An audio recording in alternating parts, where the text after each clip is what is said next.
Un mot important avant le début de votre visionnage. En février, Décrypter l'Afrique a failli s'arrêter.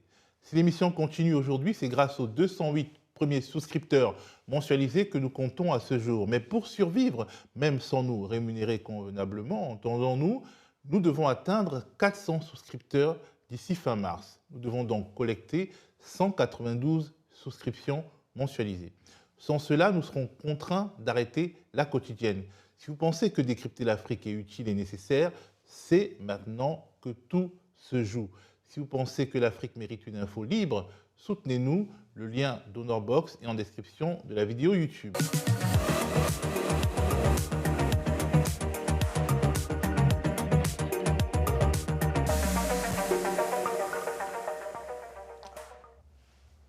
C'est un bras de fer discret mais stratégique qui est en train de se jouer entre les géants américains Visa et Mastercard d'une part et le GIM UEMOA, le groupement interbancaire et monétique de l'Union économique et monétaire ouest-africaine d'autre part. En toile de fond, le contrôle des flux financiers, des commissions et surtout des données liées aux transactions dans l'espace UEMOA. Ce bras de fer nous donne l'occasion de nous attarder sur les monnaies électroniques et numériques, les moyens de paiement internationaux et tout ce que leur démocratisation implique en termes d'enjeux financiers, mais aussi économiques et de souveraineté. Nous évoquerons aussi le PSPI, je ne sais pas si je prononce bien, le PISPI, parfois présenté comme un franc CFA numérique que la BCAO cherche à déployer pour reprendre la main sur les paiements digitaux et renforcer la souveraineté monétaire régionale, notamment face à des émetteurs privés de monnaie électronique comme la multinationale française Orange, la firme sud-africaine de télécom MTN et la start-up américaine Wave. Pendant ce temps, ailleurs sur le continent, les stablecoins progressent rapidement, notamment au Nigeria et en Afrique du Sud, portés par la défiance envers les monnaies locales et la recherche de solutions alternatives face aux restrictions bancaires. Alors qu'une grande partie du monde considère les crypto-monnaies comme un investissement risqué, des millions de personnes à travers l'Afrique les utilisent pour acheter du pain, payer des abonnements et gérer leurs entreprises. Selon un nouveau rapport, l'Afrique est désormais leader mondial pour l'utilisation des dollars numériques, également appelés stablecoins. Cette enquête a examiné les habitudes financières de 4 650 personnes réparties dans 15 pays qui détiennent ou prévoient de détenir cette monnaie numérique. Au cœur de cette révolution se trouvent les deux géants du continent, le Nigeria et l'Afrique du Sud. Dans ces pays, les stablecoins sont utilisés pour les paiements du quotidien. Mais qu'est-ce qu'un stablecoin exactement? C'est un type de crypto-monnaie indexé sur le dollar américain. Un jeton numérique équivaut à un vrai dollar. Contrairement au Bitcoin, son prix ne subit pas de fluctuations brutales. Les utilisateurs peuvent stocker ces dollars numériques sur leur téléphone et n'ont pas besoin de posséder un compte bancaire aux États-Unis.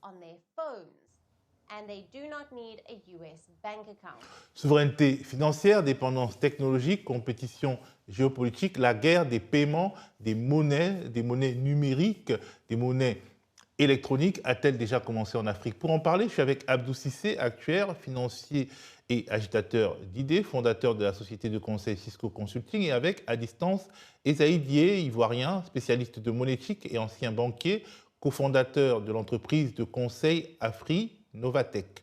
Bonjour à vous. Bonjour Théo. Alors, nous allons nous lancer donc dans cette conversation. J'aimerais qu'on commence par aborder le bras de fer entre le GIM UEMOA, Visa et Mastercard. Quels sont les enjeux? Qu'est-ce qui se passe, Esaïe? Très bien. Merci beaucoup Théo pour l'opportunité que tu m'offres d'échanger avec toi sur ce sujet.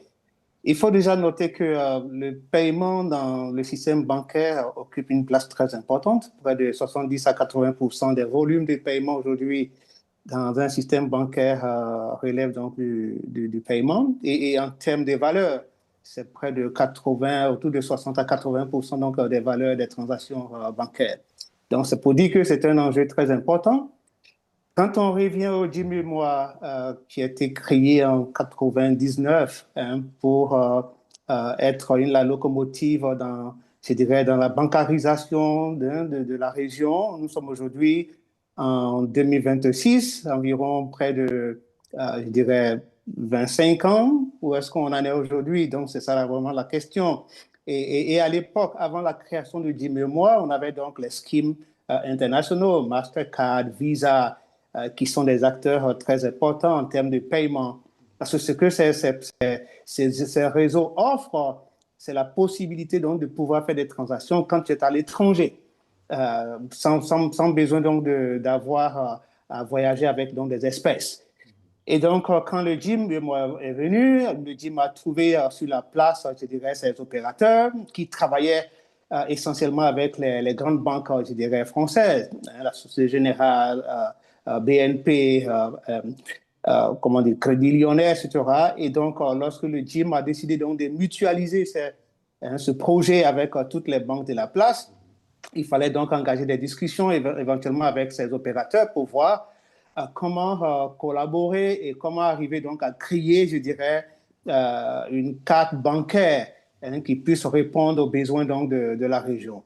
Mais ce qu'il faut noter, c'est que c'est des technologies qui sont très, très complexes, qui demandent beaucoup de sécurité et mettre cela en place, ce n'est pas évident. Et également aussi, pour donner donc de la crédibilité aux transactions, il faut donc souvent avoir recours donc à ces schemes-là. Maintenant, il se trouve qu'il y a un contrôle de données. Nous sommes dans un monde aujourd'hui où c'est la donnée qui importe. La donnée est très importante. Qui doit contrôler donc la donnée? Lorsqu'une transaction est faite dans la région de l'UEMOA, est-ce qu'elle doit être routée vers donc les centres de processing de Visa, bien des Mastercard à l'étranger, ou bien est-ce que ces transactions doivent rester localement? Je pense que c'est tout l'enjeu à ce niveau-là aujourd'hui. Est-ce qu'il faut développer, je dirais, une carte qui soit purement, je dirais, locale? Je pense que c'était un peu la vision donc, du GIM-UEMOA. Mais si on est là aujourd'hui en train de débattre de ce sujet, ça veut dire qu'il y a quelque chose qui reste encore à faire. Ben justement, en fait, l'obligation de faire router les transactions Visa et Mastercard de la sous-région par la plateforme de l'UEMOA date de 2015. Et le jeu du chat et de la souris avec Mastercard et Visa a duré 10 ans. Est-ce que ce n'est pas un aveu de faiblesse de la part du GIM-UEMOA, de l'UEMOA, de l'Afrique de l'Ouest et des Africains face à ces grands groupes américains, on rappelle? Je ne dirais pas aveu de faiblesse. Ce sont des négociations. Il faut arriver donc à trouver le juste milieu de part et d'autre. Je reviens encore à ce qu'on appelle création de valeur. Parce qu'aujourd'hui, si on veut utiliser les infrastructures des schemes internationaux pour faire donc des transactions localement, c'est pas évident parce que ces structures n'ont pas de processing center dans nos régions. Et donc, ça remonte, c'est vraiment instantané. On ne voit pas le temps. Mais où est-ce que ça doit être processé? Est-ce que ces structures-là sont prêtes aujourd'hui à délocaliser, je dirais, des centres de processing dans nos régions? C'est pas évident. On a eu également aussi ce même cas aussi au Nigeria avec Visa et Mastercard et Verve. Tu connais la carte Verve. La carte Verve qui était donc, je dirais, le regroupement de toutes les banques pour pouvoir créer une carte locale. Ça a eu un succès, mais à un moment donné, les besoins des clients également aussi font que les gens préfèrent avoir une carte Visa, une carte Mastercard, une carte Amex. Ça fait partie donc du prestige, ça fait partie donc de... et également, si on s'est dit, bon, avec ce scheme-là, la transaction sera toujours acceptée à 100%, j'aurai une réponse. Est-ce que tous ces éléments sont pris en compte? Donc, je ne dirais pas un aveu de faiblesse, mais dans toute négociation, il faut être ingénieux, il faut être créatif pour pouvoir tirer le maximum vers la région. Donc, ils devraient investir eux-mêmes dans des infrastructures de processing. Comment le Nigeria s'est débrouillé? Est-ce que le Nigeria se débrouille mieux que l'UEMOA? Je pense qu'aujourd'hui, les opérateurs ils ont tous les mêmes principes. Ils ont tous les mêmes principes des centres de processing, je dirais, à l'extérieur. C'est vrai que le volume du Nigeria, un pays de 34 millions d'habitants, peut amener donc ces processeurs à délocaliser peut-être une partie de certaines transactions. 234 millions d'habitants, le Nigeria. 200, voilà. 200, plus de 200 millions d'habitants. Et donc, ces pays ont quand même, surtout les banques, ont une pression sur peut-être le coût de la transaction. Peut-être qu'on peut dire, OK, parce qu'à la fin de la journée, c'est qu'est-ce qu'on gagne.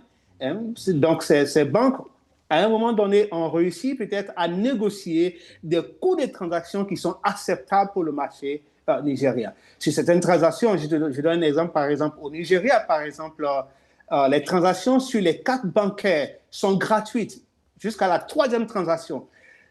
Un Nigérien lambda fait 2 ou 3 transactions dans le mois. Elle est gratuite. La carte bancaire, je dirais, elle coûte gratuitement, elle est presque gratuite. Donc, c'est pour dire qu'à un moment donné, ces banques ont regardé le flux des transactions à l'étranger et le flux des transactions localement et sont amenés à dire à ces grands groupes, écoutez, mettons l'accent sur les transactions à l'étranger, faites-nous des concessions sur le marché local. Et donc, ça arrange un peu tout le monde. Donc, c'est pourquoi je dis tout à l'heure, c'est une question de négociation et de, je dirais, pour pouvoir trouver le juste milieu. Abdou, si on suit ce que dit Esaïe, il manque de taille critique au sein de l'espace UEMOA pour faire plier Visa et Mastercard. Bon, parce que même l'Union européenne a du mal avec Visa et Mastercard. Peut-être qu'il faudrait envisager une mise en commun UEMOA dans BCAO et BEAC, peut-être pour avoir... Ouais, c'est une forme de mutualisation. C'est-à-dire qu'en fait, la loi des grands nombres, elle s'applique partout. Tant que, si on veut faire quelque chose, le plus on est nombreux, le mieux c'est. Aujourd'hui, si on veut rester seulement du côté de la CEDEAO, enfin, de l'UEMOA, pour gérer ce problème, on n'a même pas la capacité de l'Union européenne. Donc, si on se met avec la CEMAG, comme j'ai toujours dit, moi j'ai toujours refusé... Voir le Ghana. Voir le Ghana. J'ai toujours dit qu'il faut qu'on arrête de séparer les CFA et tout. Si on se met ensemble, on est encore beaucoup plus puissant. Et il y a aussi une notion qui doit rentrer en jeu, parce que j'ai bien écouté Esaïe et je le remercie beaucoup pour sa présentation. En fait, ce que je n'ai pas vu dans ce qu'il a décrit, de ce que Jim fait, etc., c'est l'esprit d'être dans une forme de sous-groupe. C'est-à-dire que Visa, Mastercard, on ne cherche pas à se battre avec eux, on ne cherche pas à les détrôner. Nous, ce qu'on veut faire, c'est avoir notre environnement local. Tisser, essayer, travailler avec nos possibilités au niveau local.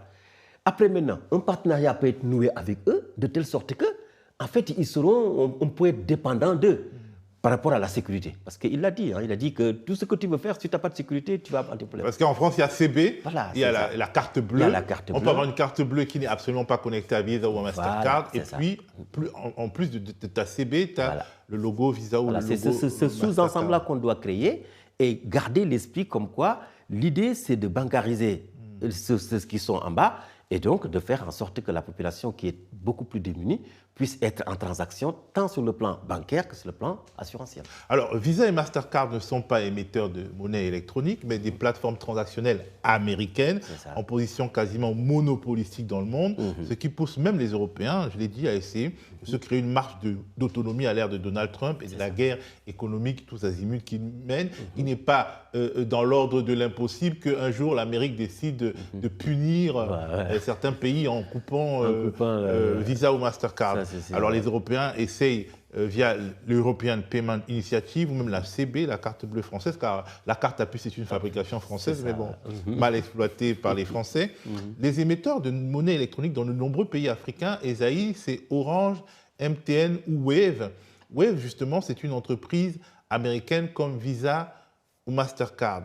Alors, étant donné qu'on va vers finalement vers une numérisation des échanges financiers, des échanges monétaires, est-ce qu'il n'y a pas un risque géopolitique qui s'agrandit? C'est-à-dire qu'en fait, on se bat avec Visa et Mastercard, mais Orange ou Wave, parce qu'MTN c'est sud-africain, ne sont pas non plus très, très africains. OK, merci beaucoup, Théo. Parlant donc de monnaie électronique, c'est quelque chose qui est vraiment réglementé par la Banque centrale. Avant d'émettre la monnaie électronique, il faut avoir donc, je dirais, l'agrément d'émetteur de monnaie électronique.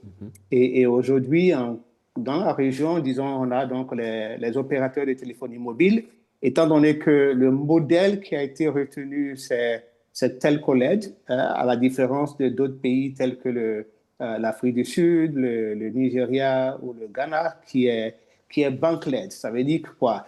Ça veut dire, avant d'émettre de créer la société d'émission de monnaie électronique, il faut d'abord créer une entité qui sera donc sous la supervision de l'autorité centrale, qui est la Banque centrale. Dans le cas donc de l'UEMOA, de la BCAO, c'est Telconet. Ça veut dire quoi? Les opérateurs de téléphonie mobile considèrent aujourd'hui, je dirais, la monnaie électronique, je dirais, une partie de leurs activités, même si, pour ce faire, il faut donc s'adosser auprès d'une banque. Oui, et donc, pour créer de la monnaie électronique, il faut en voir en face, je dirais, la monnaie, je dirais, fiduciaire. On ne crée pas la monnaie électronique, je dirais, de toutes pièces. Si jamais Wave, par exemple, doit créer 1 milliard de francs CFA pour que ça circule, ces 1 milliard de dollars doit être déposé dans une caisse. Et donc, pour éviter, donc, je dirais, l'instabilité, je dirais, du système économique.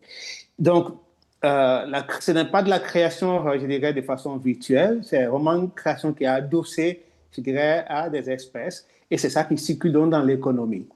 Et donc, je pense que la Banque centrale a un contrôle. Quand on regarde les états de la Banque centrale en 2025, les transactions digitales, ça fait un tourne autour de près de 190 à 200 000 milliards de francs CFA. C'est vrai que c'est en train de prendre de l'ampleur à cause donc, de l'adoption de tout ça. Donc, non, je pense qu'il y a un contrôle de la Banque centrale quand même sur l'émission donc de la monnaie électronique. En tout cas, la BCAO veut créer une sorte de monnaie électronique publique, le PSPI. C'est quoi et ça change quoi? Parce que finalement, si la BCAO veut créer sa propre monnaie électronique, c'est peut-être qu'elle n'est pas satisfaite de la circulation de la monnaie monétaire électronique telle qu'elle se déroule maintenant. OK, parlons donc de systèmes interopérables que la Banque centrale a lancé l'année dernière. Bon, c'est un projet qui a commencé en 2019. Ça a été financé par la Fondation Gates, un prêt de 100 milliards de francs CFA qui a été donné à la BAD pour que ce projet-là ait lieu. On remercie le travail qui a été fait. Ça a été lancé donc l'année dernière pour que les banques soient connectées. Quel est l'avantage? Je te donne un exemple aujourd'hui, que ce soit à Dakar, parce qu'on a notre frère qui est là, ou bien à Abidjan, au Burkina. À partir de 16 heures, l'économie, je dirais, classique est au ralenti. Parce que les banques se ferment comment dirais-je, à 16 heures. Ça veut dire quoi? Notre économie, tout à l'heure on parlait donc de crédit et autres, parce qu'on n'arrive pas à produire, la compétitivité n'est pas là. Qu'est-ce que fait donc le système interopérable? Il ouvre le système bancaire 24 heures sur 24 et 7 jours sur 7. Pendant qu'on est en train de dormir, quelqu'un qui a une transaction peut la faire, et en temps réel. Donc aujourd'hui, que ce soit en Afrique du Sud avec au Nigeria avec le NIPS, une transaction, un client peut payer son fournisseur 24 heures sur 24 sur le territoire. Et donc, ça accroît donc le volume des transactions, la circulation de la monnaie dans l'économie, qui joue un élément très important, et notre frère sur la plateforme pourra dire encore mieux. Et donc, ça fait qu'il y a une productivité donc, qui se met en place, et donc nos économies vont être beaucoup plus productives. Et donc, c'est ça. Imagine-toi aujourd'hui, si je dois payer quelqu'un 2 ou 3 millions, je vais aller à la banque le matin, faire la queue, recevoir peut-être les fonds, si je suis chanceux, dans 30 à 1 heure, peut-être même 2 heures. Et on a eu des gens qui se sont fait braquer pour 2 millions. Alors, Esaïe, donc cette initiative d'interopérabilité prend en compte les banques et les sociétés de mobile money de la même manière, d'une certaine manière. Manifestement, Wave n'est pas très chaud pour rejoindre cette initiative PSPI. Comment tu l'expliques et pourquoi ils ont le choix en fait? Pourquoi on ne peut pas les obliger à entrer dans l'initiative PSPI? C'est ça. Esaïe.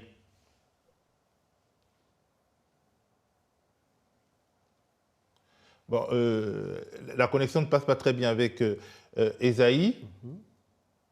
Bon, on va essayer de le récupérer, mais en gros, d'un point de vue économique et stratégique, on voit bien que Wave, qui a acquis des parts de marché importantes sur la monnaie électronique, ne veut pas forcément entrer dans cette initiative PSPI, de la BCEAO, alors que c'est une initiative souveraine d'une certaine manière. C'est ça. Ce qui est incompréhensible, c'est qu'en fait, Wave est venu opérer chez nous. D'accord? La BCEAO, sur le plan monétaire, gère la zone. Donc, si la BCEAO veut mettre une règle pour toute la zone, tous les opérateurs qui sont là doivent respecter.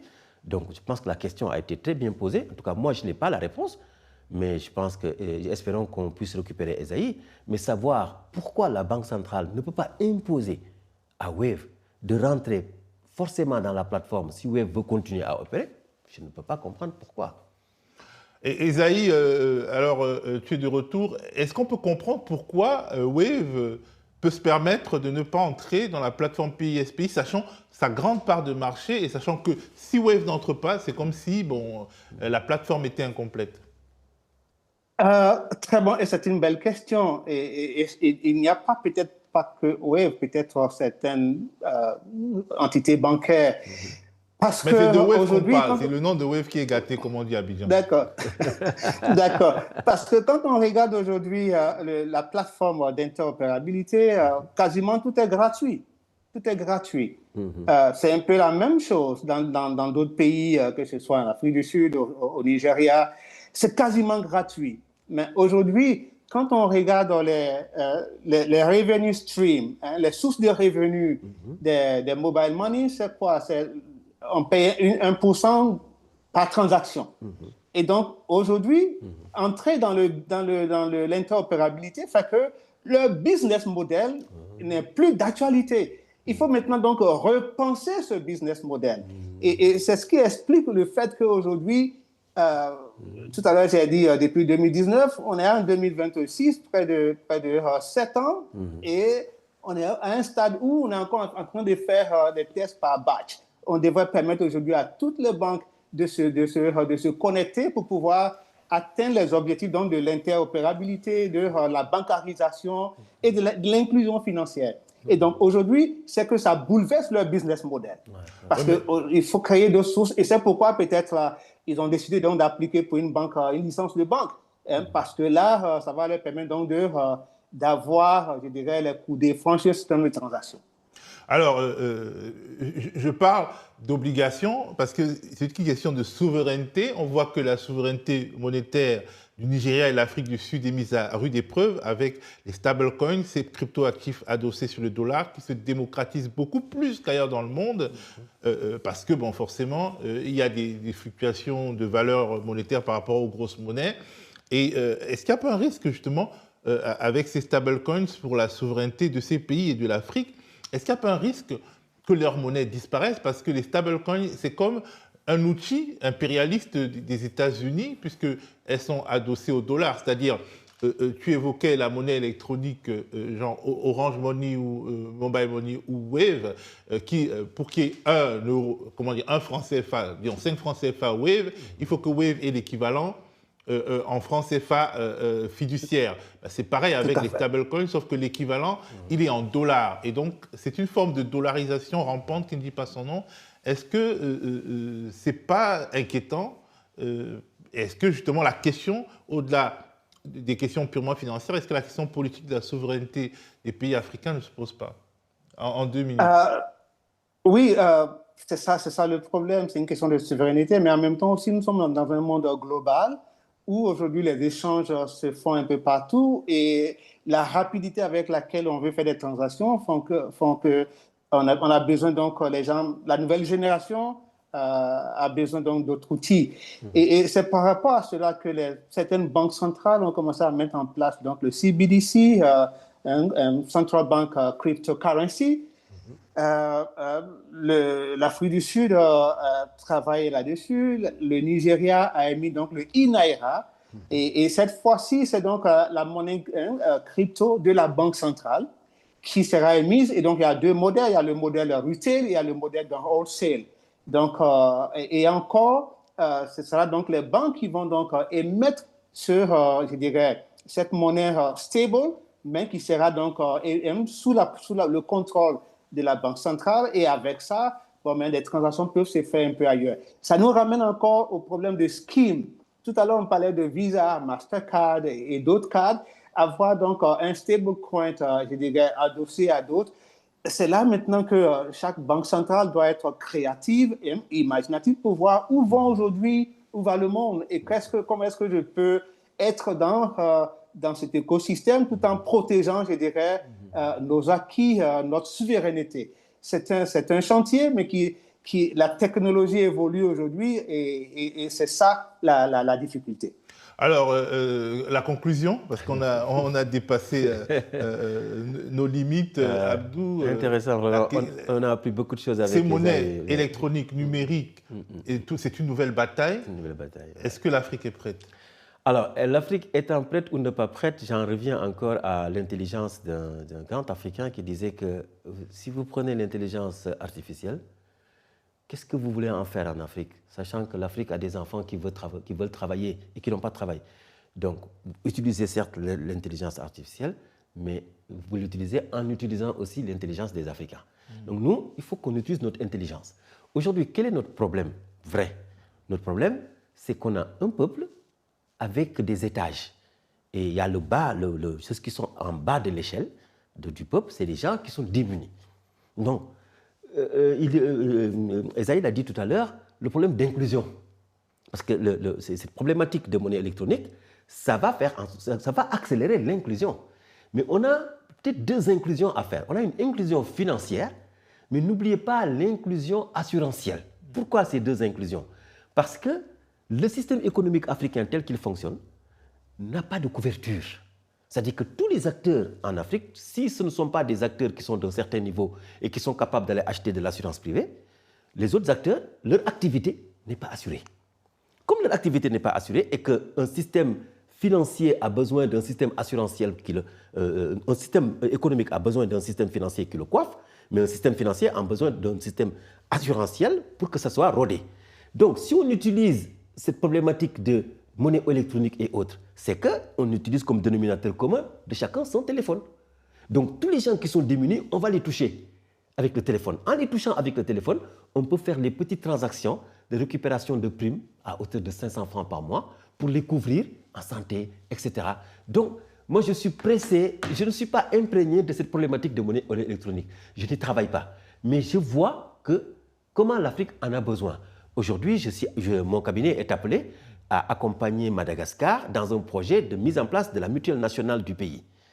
Et dans la mutuelle nationale du pays, c'est la mutuelle qui va permettre à tous les gens qui sont à Madagascar de faire partie d'une mutuelle. Et cette histoire d'argent fléché, c'est la force de la carte de sécurité sociale en France. C'est que c'est de l'argent, tu ne peux pas l'utiliser dans autre chose. Tu ne peux l'utiliser que pour aller chez le médecin ou pour aller faire des achats au niveau de la pharmacie.